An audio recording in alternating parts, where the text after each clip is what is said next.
Sampai di situ udah hampir mau nangis saya. Yang bener, masa saya nggak ngasih sih, orang posisinya juga saya udah kasih kan. Udah merinding, campur aduk, takut. Sampai perawat tiba-tiba ngomong gini, "Mas, kamu tadi mau naik lantai berapa?" "Lantai 4. Emang kenapa?"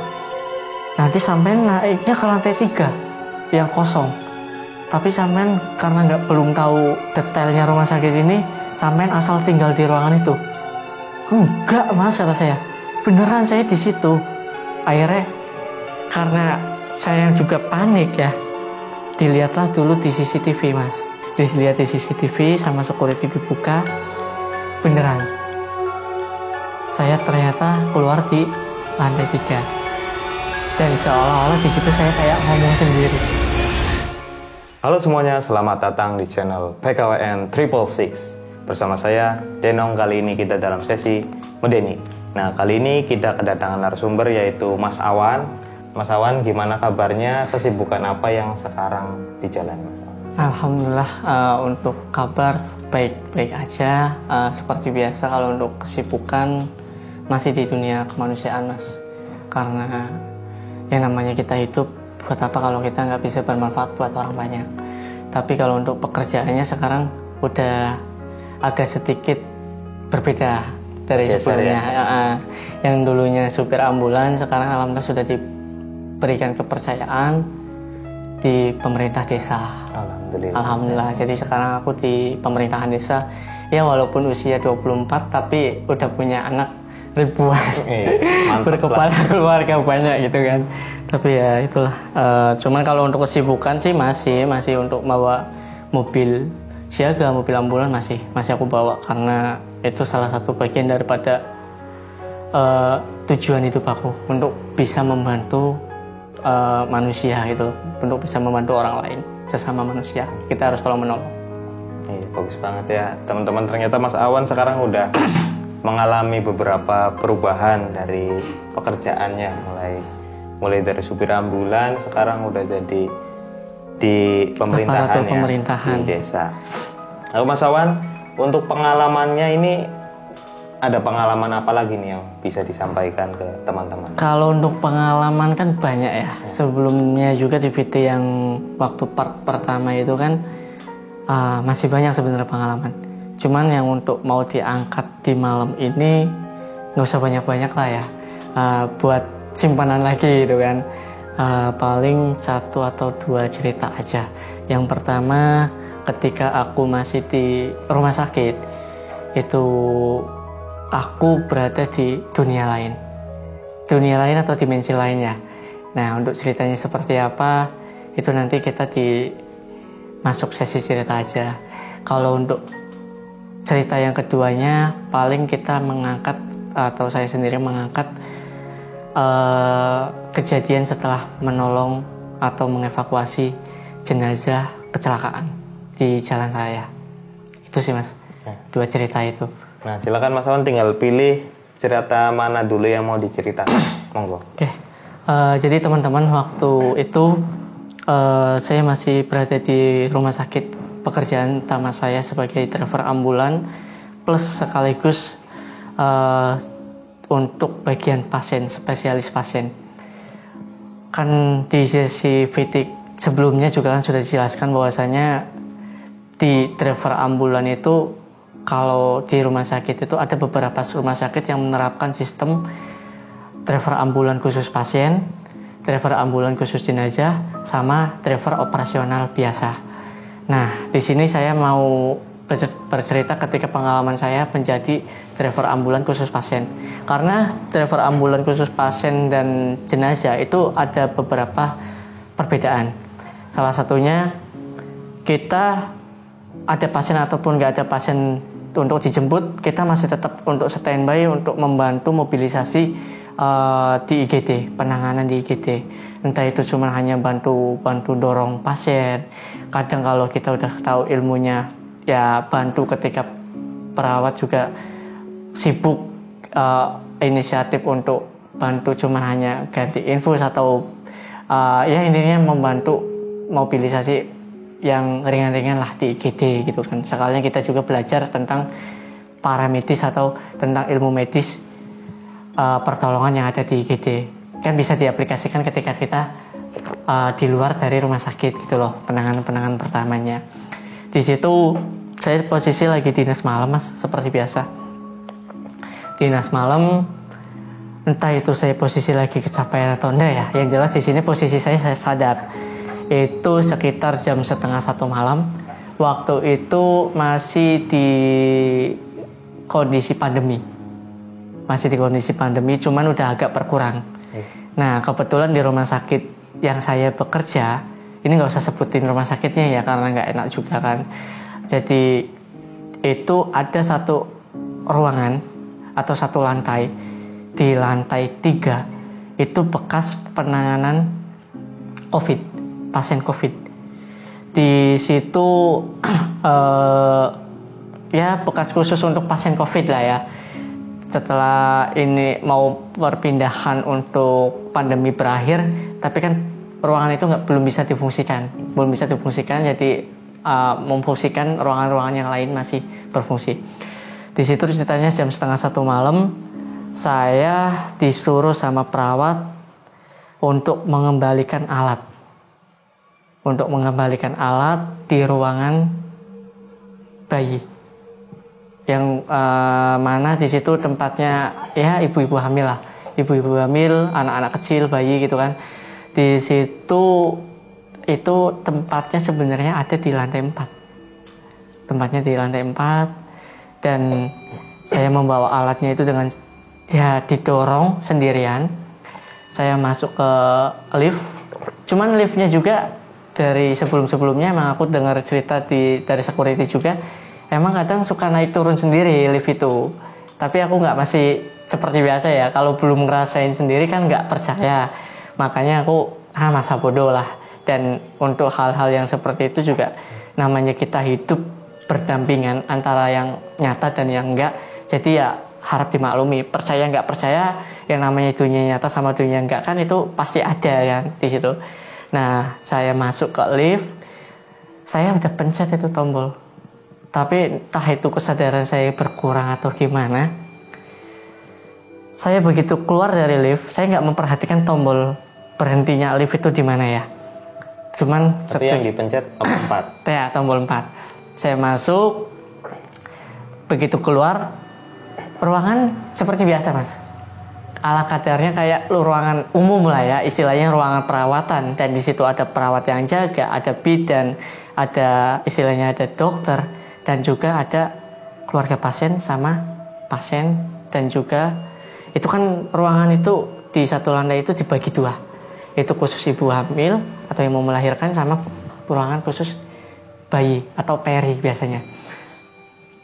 Di situ biasa keluar, namanya orang baru, waktu itu juga istilahnya masih belum kenal banget sama perawat semuanya. Kenalan dong seperti biasanya, namanya, perawatnya siapa, dokter yang jaganya, ngobrol lah seperti biasa. Cuman agak sedikit mengganjal. Saya pun agak merasakan sedikit mengganjal. Saya coba untuk mengurangi rasa ketakutan saya. Jujur untuk rasa takutnya sendiri agak merinding ya. Waktu itu masih ngerasain kok ini ruangan beda, agak sedikit merinding. Dan aku nemuin keluarga pasien pun aku tanya nggak jawab. Keluarga pasiennya aku ditanyain nggak jawab. Dan bayi biasanya kan kalau ruangan itu kan ada lah ya suara bayi nangis atau apa, itu nggak ada, bener-bener hening gitu loh. Dan dokternya pun sama perawatnya pun jawab cuma seperlunya aja, tapi menyebutkan nama. Tapi sempat nanya nama, karena kita diamanahin untuk mengembalikan alat, apalagi alat rumah sakit kan jumlahnya dengan harga nominal yang nggak sedikit ya, pasti lumayan mahal lah. Itu saya tanya dong buat penanggung jawab, istilahnya ketika saya turun lagi ke IGD, saya ditanya diantar sama dikasihkannya ke siapa, jadi kan saya bisa jawab. Di situ saya tanya, perawat yang nerimanya namanya siapa, saya tanya, cuman gak banyak ngobrol lah pokoknya di situ. Setelah udah selesai, percakapannya gimana itu? ya biasa perkenalan biasa, terus cuman agak jutek lah pokoknya, bener-bener istilahnya aku baru sampai aku mikir gini, jadi perawat tuh jutek banget ya, apalagi di ruangan khusus untuk balita dan ibu hamil yang bener-bener rentan atau sensitif untuk emosionalnya gitu kan, untuk sikapnya seperti apa. Tapi kok malah jutek seperti ini nggak cocok sebenarnya. Ini mending udah ditugaskan di ruangan apalah yang selain inilah, atau di ruangan IGD atau di ruangan ICU yang bener-bener pasiennya emang butuh bener-bener keheningan, kan itu lebih cocok ya daripada di ruangan yang bisa dibilang kayak bayi sama ibu hamil kan emang butuh keramahan yang lebih ketimbang kayak ruangan ICU kan kebanyakan pasiennya nggak sadar, jadi kita mau cuek atau enggak kan karena nggak banyak ngomong nggak masalah. Udah selesai aku turun, cuman aku masih nggak nyadar tombol itu ternyata di tombol 3 atau mungkin tombol 4 ya. Aku turun, nah pas turun ditanyain mas dari perawat IGD, mas kemana aja, alatnya udah dibawa kan, mau dipakai loh mas di ruangan itu, udah ditungguin sama perawatnya. Saya bingung kan, loh yang bener mas, telepon masuknya kapan, aku barusan turun dari ruangan tersebut, udah aku kasihkan ke perawat A gitu kan, sebut aja si Yuli lah ya, udah aku kasihkan ke perawat Mbak Yuli. Masa sih alatnya belum nyampe kan, aku ngomong gitu. Terus ya bener mas, jangan bikin malah aku tambah ronta gini, nanti aku malah suruh ganti gimana, kata saya kan, sampai istilahnya ngurangin rasa takut biasa kan, sambil agak tak bercandain. Sama jangan gitu mas, kalau udah dibalikin, ini belum, coba telepon lagi ruangannya. Penasaran dong, saya telepon ke Mbak Yuli tadi. Ya ke Mbak Yuli lagi, ke ruangan tersebut lah saya telepon. Pas saya telepon diangkat itu dan langsung marah-marah. Mbak Yulinya?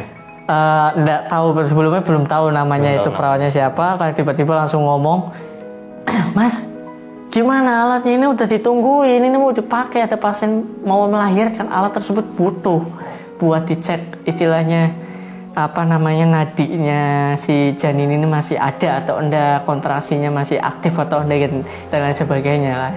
Itu alatnya hampir sama kayak USG sih, mungkin alat USG atau apa ya, karena saya juga kan nggak terlalu paham betul tentang dunia medis. Tapi untuk dasar-dasarnya saya tahu lah, fungsional dikit-dikit tahu itu kan, karena saya sering lihat. Saya bingung mas, sampai di situ hampir mau nangis saya.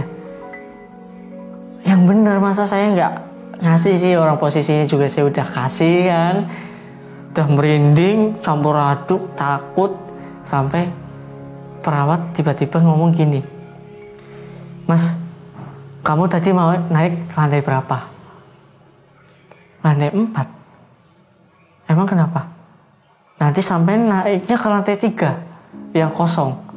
Tapi sampean karena belum tahu ruangan detailnya rumah sakit ini, sampean asal tinggal di ruangan itu. Enggak mas, kata saya, beneran saya di situ. Akhirnya karena saya juga panik ya, dilihatlah dulu di CCTV mas. Dilihat di CCTV dulu. Dilihat di CCTV sama security dibuka, beneran saya ternyata keluar di lantai 3, dan seolah-olah di situ saya kayak ngomong sendiri. Oh, di CCTV-nya iya, jadi saya nganter, saya letakkan di samping pintu nurse gitu kan, kayak buat meja perawat gitu kan, saya taruh di samping itu. Saya ternyata duduk lama di situ, padahal kondisi lampu mati. Padahal mati di CCTV-nya gelap, tapi karena pakai infrared atau masih apa ya kan, jadi kan agak kelihatan kan. Situ saya duduk sambil mainan kursi kayak gini gitu kan, terus kayak orang ngobrol aja gitu. Bahkan sampai lumayan ya, nggak lama-lama banget sih, karena aku juga tadi sesuai di omongan awal ya, itu emang perawatnya agak jutek sih ya, jadi aku juga kurang nyaman gitu kan. Ya setelah itu saya keluar, alat itu ditinggal di situ. Saya turun, situ saya bener-bener shock. Wah itu, udah itu pikiran saya, kenapa sih harus nemuinnya kayak gini terus gitu kan. Tapi ya mau gimana lagi, namanya kita kerja, setiap pekerjaan itu kan punya resiko dan tanggung jawabnya masing-masing. Dan di setiap pekerjaan juga kita harus tetap mensyukuri apa yang kita kerjakan itu kan, biar nikmat itu selalu ditambah. Walaupun ya namanya ujian pasti ada. Ya itu tadi, itu kaliku ujian kita ketika dinas di rumah sakit dan lain sebagainya. Mungkin sebagian orang atau kebanyakan orang mungkin belum pernah mengalami seperti ini. Tapi nggak bisa dipungkiri juga ada beberapa orang atau sebagian orang yang pernah mengalami kejadian yang menjanggal seperti ini gitu kan. Nah itu yang saya alami. Setelah itu perawat itu minta tanggung jawab. Mas, itu alat udah ada di lantai 3. Silakan diambil, balikin lagi ke lantai 4. Secara Mas, orang habis masuk, dengan ngerasain lah ya, dengan ngerasain, dan di situ bener-bener kayak nyata ruangannya tersebut, dan bahkan perawatnya namanya sama yang jaga, bahkan pasiennya juga istilahnya. Ya seakan-akan kayak ruangan aktif lah ya, ruangan perawatan yang aktif gitu kan. Ini kok saya mengalami kejadian yang bener-bener di luar nalar gitu kan. Dan di CCTV-nya memperlihatkan itu gitu loh, yang bikin aku sampai ya kayak teman security pun bingung mau jelasin apa, karena dan perawat pun ya udahlah, itu nanti yang penting kamu tenangin dulu pikiran, alat tidak mau dipakai, intinya alat mau dipakai kamu harus tanggung jawab. Artinya yang ngambil sampean sendirian apa ditemenin tuh? Waktu ngambil alat kebetulan aku sendirian lagi. Waktu ngambil alat itu masih sore Mas. Itu alat sebenarnya aku ambil dari jam 8 apa setengah 9 malam itu. Waktu aku baru mau operan dinas. Aku kan dinas malam nih. Dinas malam kan operan kan setiap jam setengah 8 jam 7 kan. Udah operan jam setengah 8 baru mulai. Biasanya aktif-aktifnya kerja.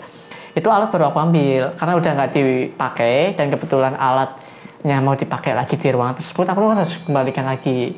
Dan itu waktunya malam. Jam setengah 1-an lah itu. Ya dengan rasa takut campur aduk, akhirnya mau nggak mau akhirnya aku beranikan diri lah. Ya walaupun sebenarnya aku sempet minta tolong untuk ditemenin sama security. Securitynya nggak mau. Nggak mau.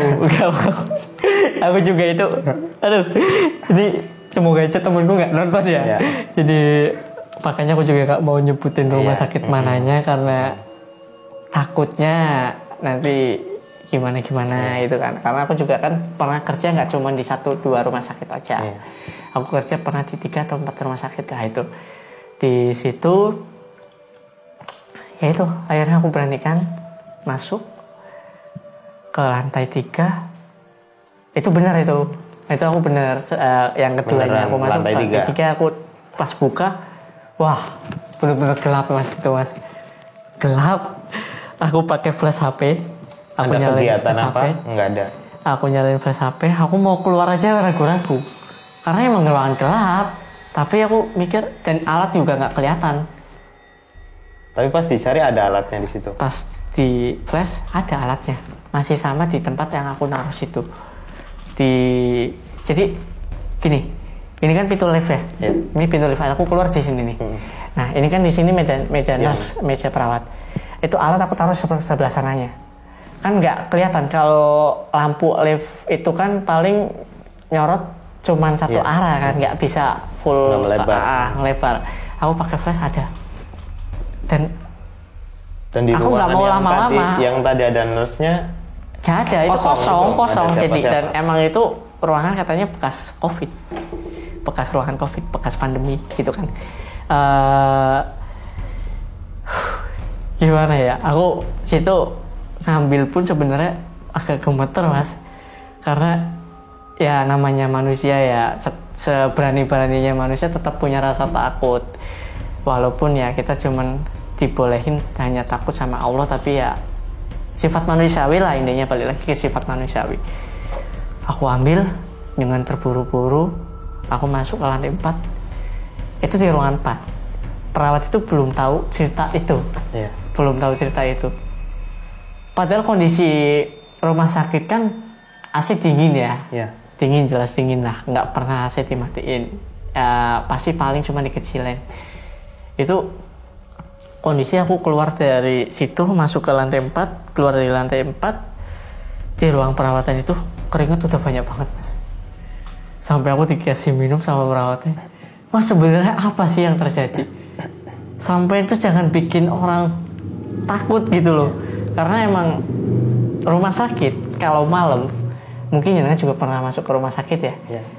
Kalau malam itu kan pasti kalau udah di atas jam 12, jam 1 ke atas lah, itu pasti kan perawat juga jarang yang lalu lalang. Karena mungkin emang nuansa rumah sakit emang agak kayak gitu. Iya, agak horor, agak merinding gitu kan. Makanya bikin orang mau keluar juga agak takut. Situ saya diminumin. Saya nggak berani jawab itu. Udah langsung turun lagi, tapi turunnya diantar. Pas kebetulan dari security itu jemput ke atas. Security 2. Sekalian patroli ruangan biasa. Dia turun, udah aku nggak bisa ngomong apa-apa, aku udah sampai sekarang pun masih kadang kalau dipikir logikanya nggak masuk ini nggak bener-bener nggak masuk, karena yang aku temuin sebelumnya dan yang aku temuin setelah aku balikin alat ini orangnya sama, Mas.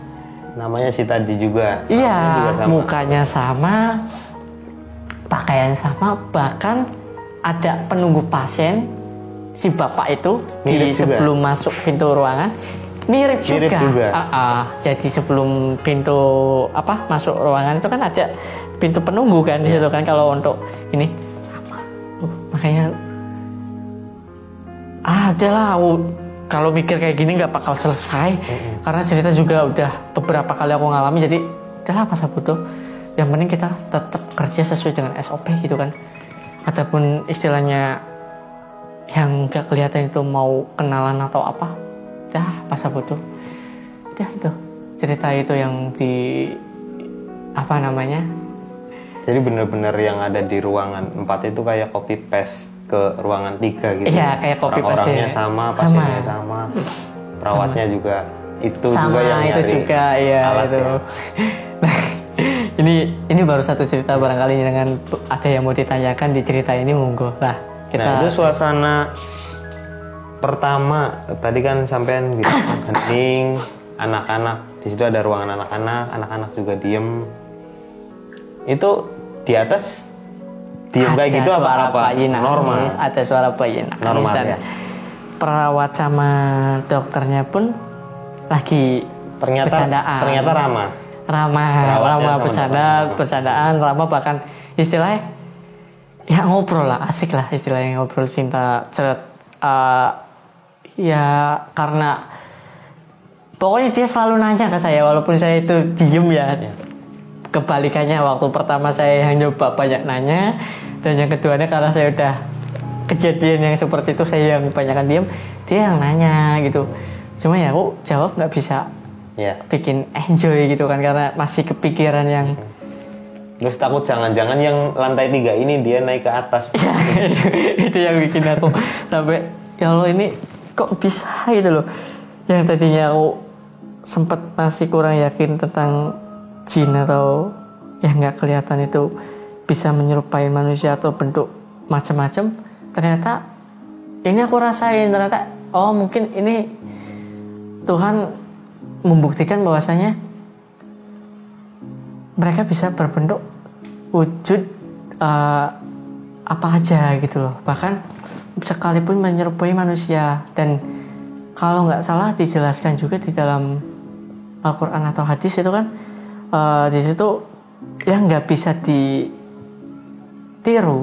sama jin itu cuman hanya baginda Nabi Muhammad SAW kan.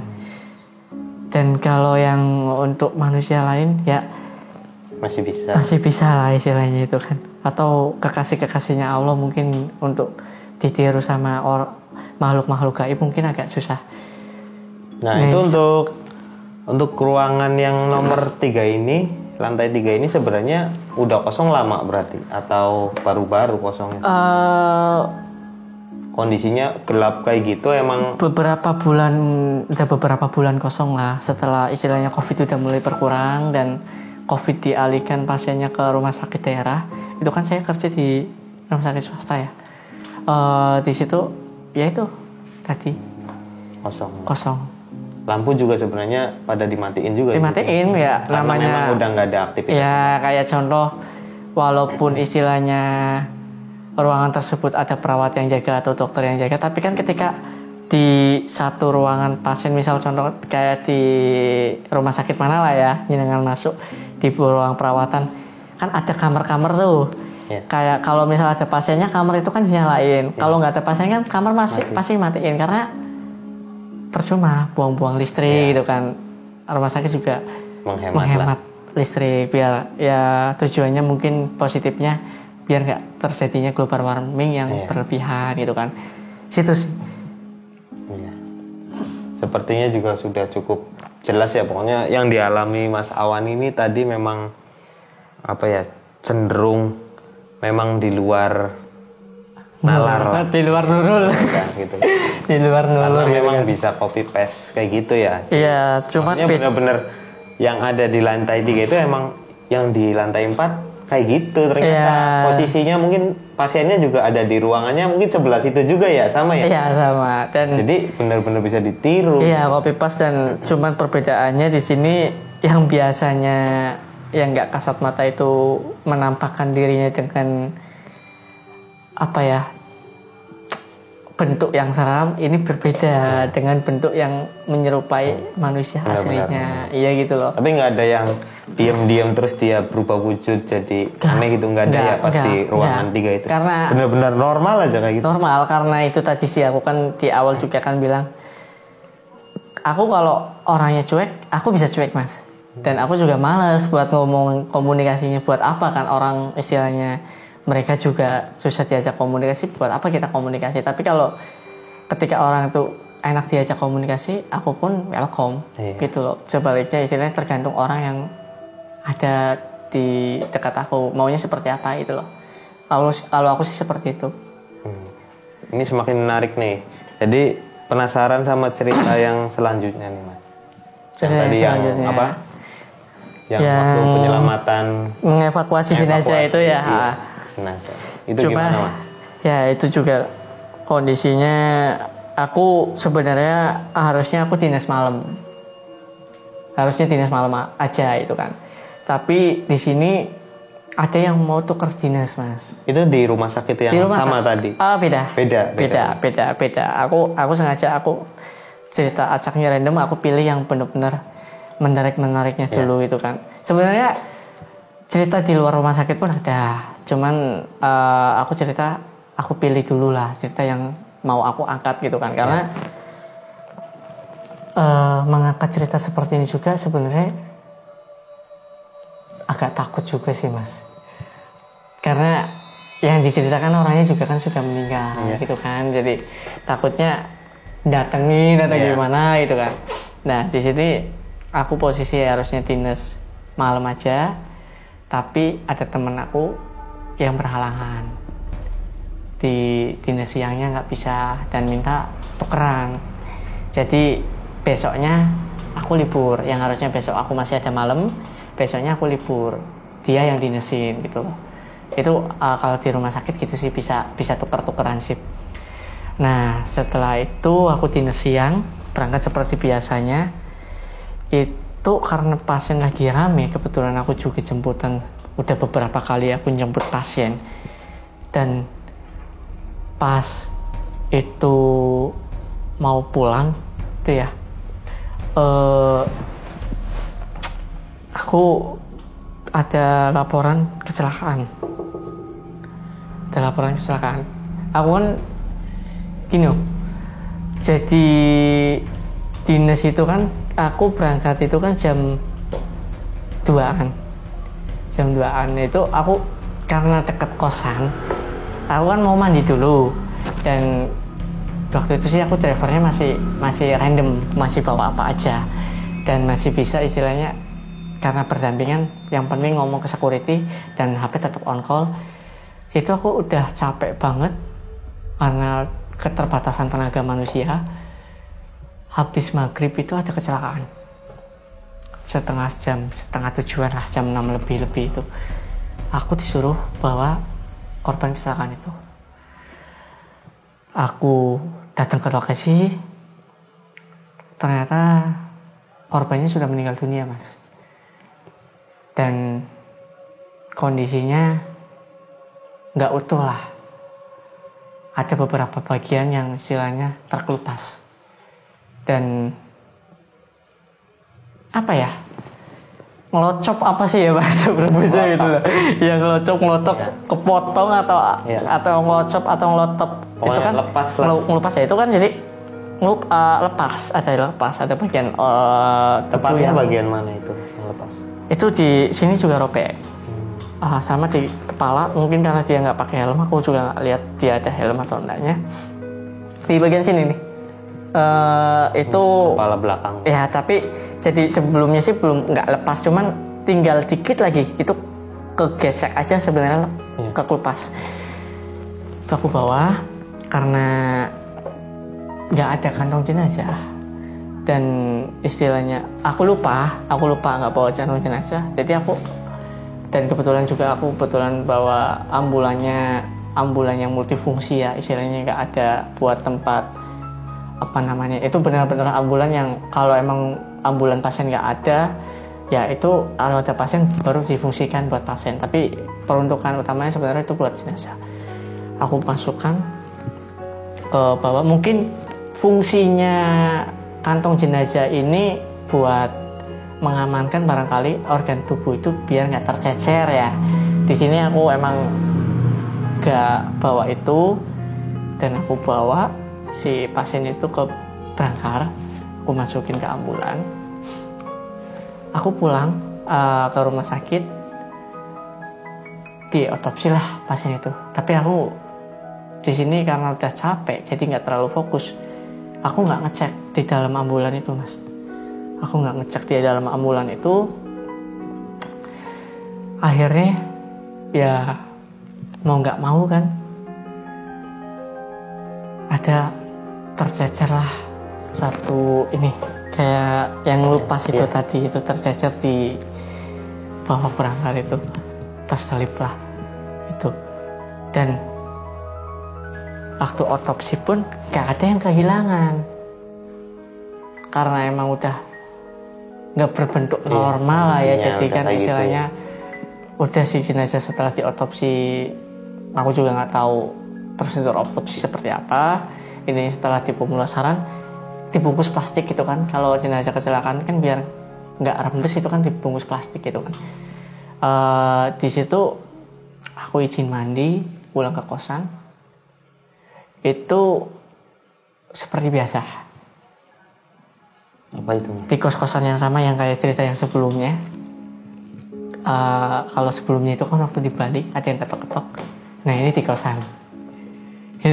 Aku baru masuk dan baru belum sabunan lah ya bahasannya ini kan, belum aku bersihin, baru aku bilas doang kan, baru aku basahin, ketok-ketok berkali-kali karena aku juga istilahnya masih punya tanggung jawab kerja. Jadi mau nggak mau aku keluar pakai sarung, cuman sarungan aja. Aku ngomong, bentar, ada apa? Pasien apa gimana? Sambil agak teriak lah. Gak ada yang jawab. Ketok-ketok, cuman ketok-ketok itu. Penasaran aku buka. Kok sepi? Masuk lagi. Setelah masuk lagi, mandi. Setelah udah selesai mandi, mau siap-siap, ada ketok-ketok lagi. Nah, karena kebiasaan temen aku yang di samping kosan ini iseng. Emang biasa kayak gitu. Pernah iseng lah ya, beberapa kali pernah iseng. Aku coba kan ke kosan dia, ternyata nggak ada orang. Aku sampai telepon ke WA. Bro, lu kemana kata dia? Aku lagi kerja mas, belum pulang kata dia. Yang bener lah, kamu di mana weh? Aku ngomong kan, enggak aku kerja serius, mau video call kata dia. Kenapa sih nggak kayak biasanya, kangen loh gitu namanya orang sambil bercanda kan. Lu jangan bikin orang takut lah kata saya takut ini, kamu di mana? Terus jujur aja, gak ada, aku di kerjaan, kotot-kototan biasa. Saya kan kalau saya ngalamin, saya kalau mau dibilang egois mas. Jadi orang saya ngalamin itu ya saya pasti akan selalu bilang, kecuali itu aku ngada-ngada atau aku salah, aku pasti bilang aku minta maaf gitu loh. Tapi kalau aku selagi masih benar, aku selalu ngotot gitu loh. Di situ pising aku. Kalau bukan ini siapa gitu loh. Kalau bukan ini siapa? Akhirnya aku tanya ke tetangga, bahkan tanya ke warung yang depan kosan. Ternyata gak ada yang lihat dan gak ada orang lalu lalang di situ. Adalah daripada aku pusing, mungkin aku juga kecapean terlalu banyak ngelindur kan mikirnya. Aku balik lagi ke rumah sakit, dinas seperti biasanya, aktivitas. Nah, di jam 12:30, nggak tahu ya, kejadian aneh itu selalu muncul di atas jam 12. Terus mau jam 1 lah, itu udah mulai agak senggang karena aku juga dinas siang, capek, manusiawi, pengen tidur, aku istirahat. Tapi setelah itu aku habis bersih-bersih itu aku nggak ngecek ambulan. Aku pikirku kan, nah sekalian pagi aja, karena biasanya kalau pagi, kalau habis dinas malam itu sebelum pulang ambulan dibersihin. Itu jatahnya yang dinas malam mas. Karena pagi itu biasanya rame, nggak sempat buat bersihin ambulan. Jadi malam, yang dinas malam itu biasanya sebelum pulang itu entah itu mau habis subuh, entah itu mau jam 6, entah itu habis mau jam 6:30 sebelum pulang harus ambulan udah bersih. Nah itu jam 1 aku tidur, itu aku ketemu sama yang meninggal di dalam mimpi. Ngimpiin tuh? Ngimpiin. Di mana itu mimpinya? Jadi aku lagi dinas, posisinya ngimpinya itu lagi jaga malam di depan biasa, di depan meja dinas aku, meja supir.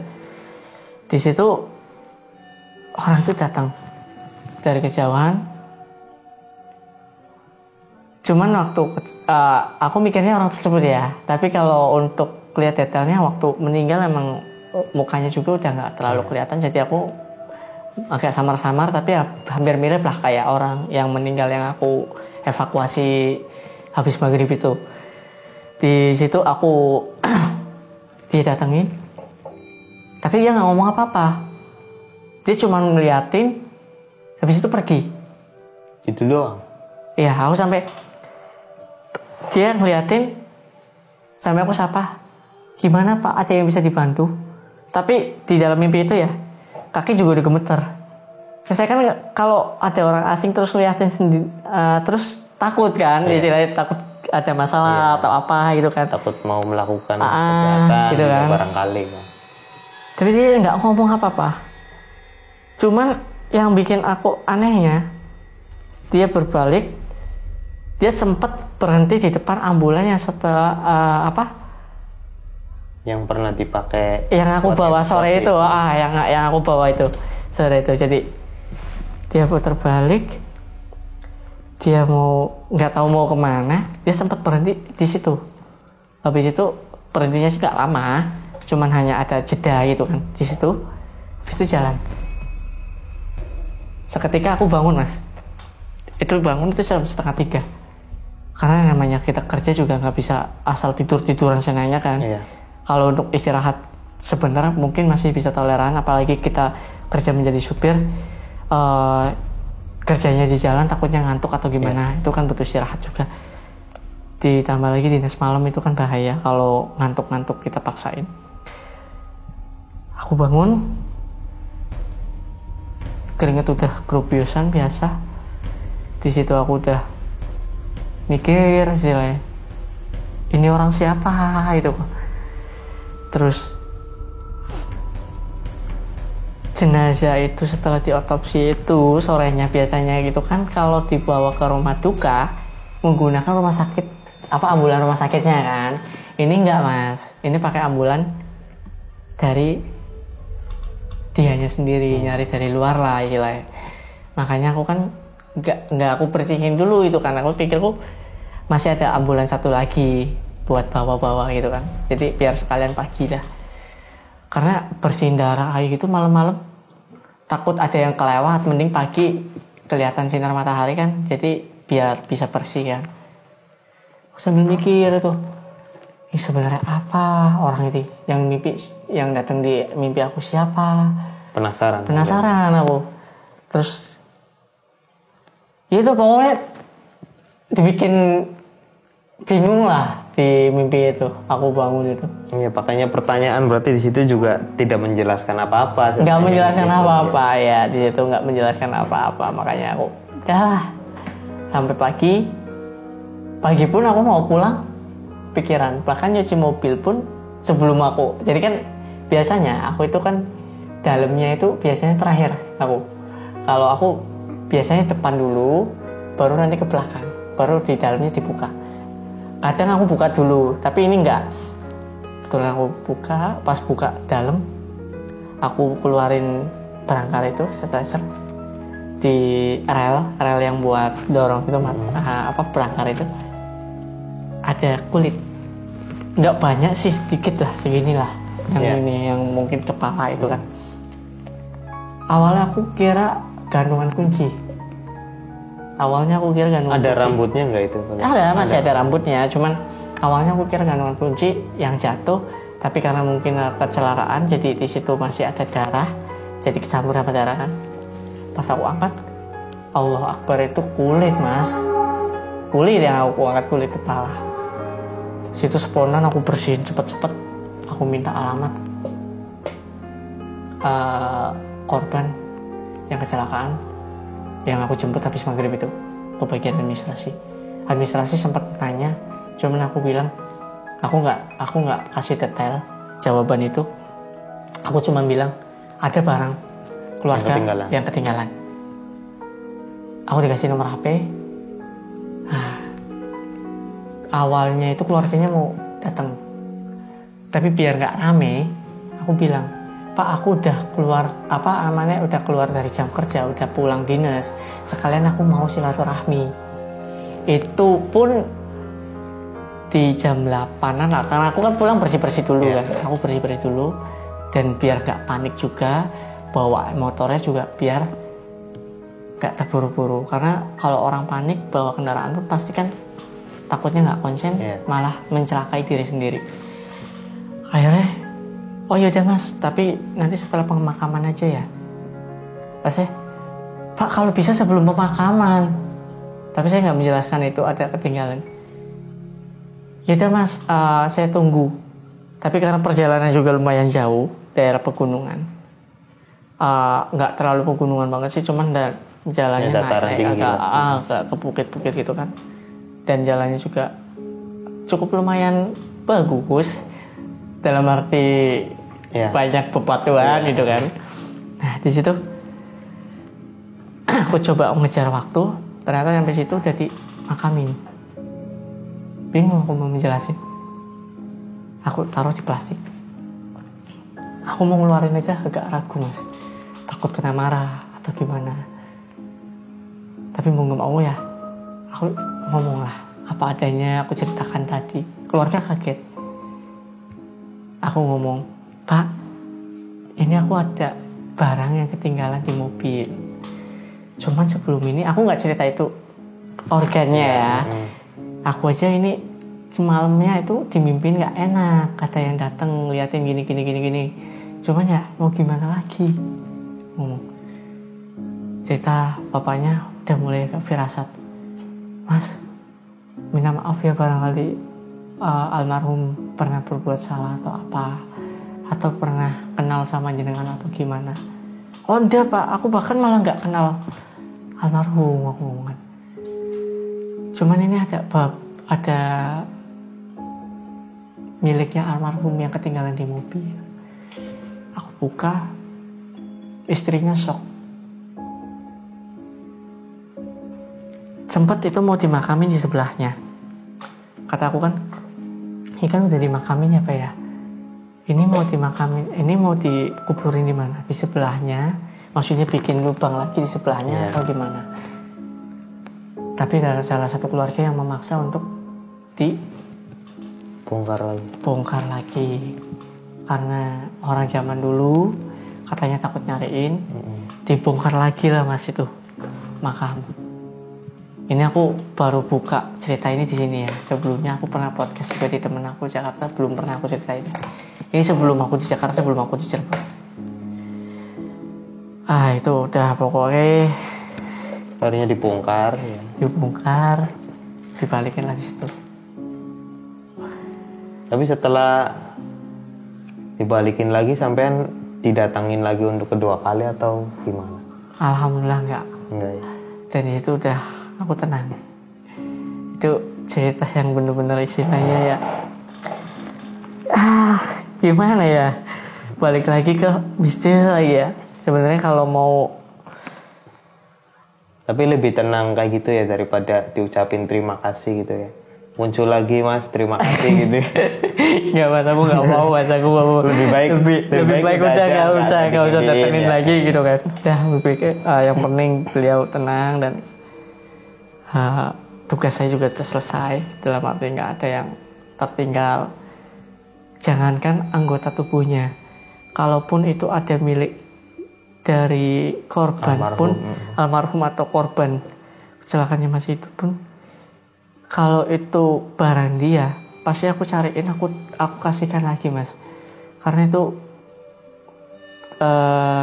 balik lagi ke sifat dasar manusia, amanah atau enggak amanahnya gitu loh. Kan kalau saya tuh pengen benar-benar menjaga. Ya walaupun aku juga belum bisa menjadi orang yang baik, tapi setidaknya belajar menjadi orang baik.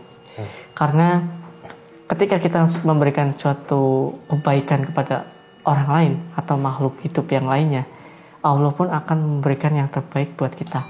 Tapi kalau kita memberikan yang sebaliknya, Allah pun akan memberikan yang tidak baik buat kita, ujian-ujian yang begitu besar dan lain sebagainya.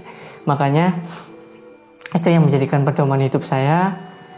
Walaupun istilahnya saya sudah menjadi sekarang ini di aparatur pemerintah, tetap insya Allah yang namanya aktivitas tersebut nggak bakal aku hilangin. Bahkan sebelum sini pun aku tadi habis bawa pasien. Ini juga yang tadi lihat kan snapshot statusnya. Itu aku nggak mau hilangin, karena orang itu harus tahu dan harus sadar di mana mereka berasal awalnya gitu loh, di mana mereka itu bisa mendapatkan ilmu gitu loh. Walaupun itu cuma hanya sedikit ilmu yang kita dapat, setidaknya kita nggak lupain tentang